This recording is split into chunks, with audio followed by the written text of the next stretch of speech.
அதுல அவர் அநியாயமான முறையில் பாதிக்கப்பட்டிருக்கிறார், கொல்லப்பட்டிருக்கிறார். வன்மையாக அந்த கொலை கண்டிக்க தகுந்தது.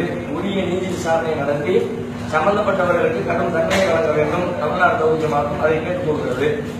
பாதிக்கப்பட்டவர்களுக்கு பொதுவாக என்ன இழப்பீடுகள் வழங்கப்படுகிறதோ அது முஸ்லீம் என்கிற காரணத்திற்காக இவர்களின் குடும்பத்திற்கு புறக்கணிக்கப்பட்டு விடக்கூடாது என்பது எங்களுடைய கோரிக்கையாக இருக்கிறது.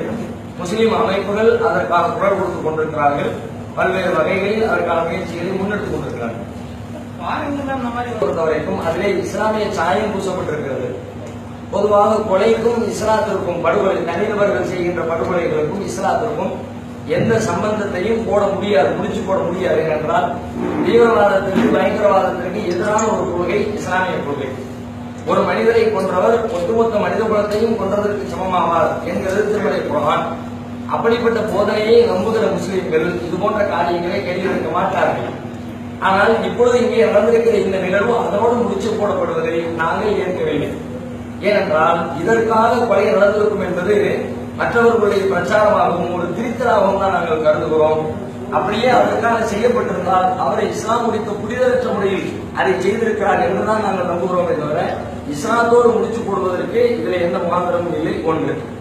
இரண்டாவது, இந்த காரியத்தை செய்தவுடனே ஒட்டுமொத்த முஸ்லீம் சமுதாயமும் தன்னுடைய கண்டனத்தை பதிவு செய்கிறது. உண்மையில் சொல்ல போனால் அப்படி கண்டிக்க வேண்டிய தேவையில்லை. நாட்டில் ஏராளமான கொலைகள் நடக்கிற போது எல்லா கொலைகளுக்கும் எல்லோருமே கருத்து சொல்லிக் கொண்டிருப்பது பெரிய அளவில் மக்களை பாதிக்கின்ற பெரிய அளவில் ஊடகங்களால் முன்னிலைப்படுத்தப்படுகிற விஷயங்களுக்கு மட்டும்தான் தலைவர்கள் கருத்து சொல்வது வழக்கமாக இருக்கிறது.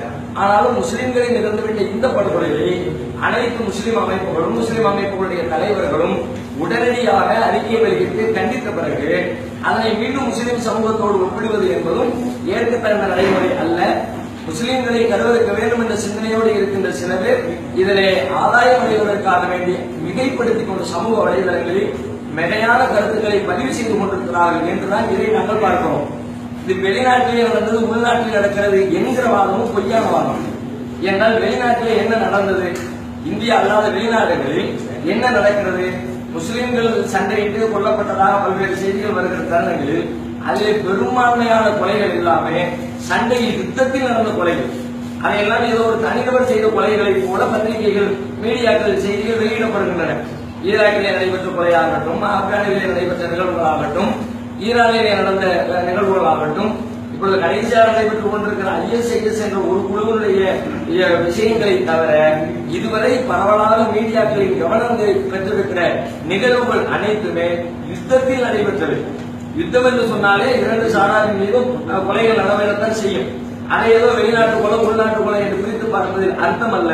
சொல்லுகிற விதத்திலே தவறான புரிதல் ஏற்பட்டிருக்கு.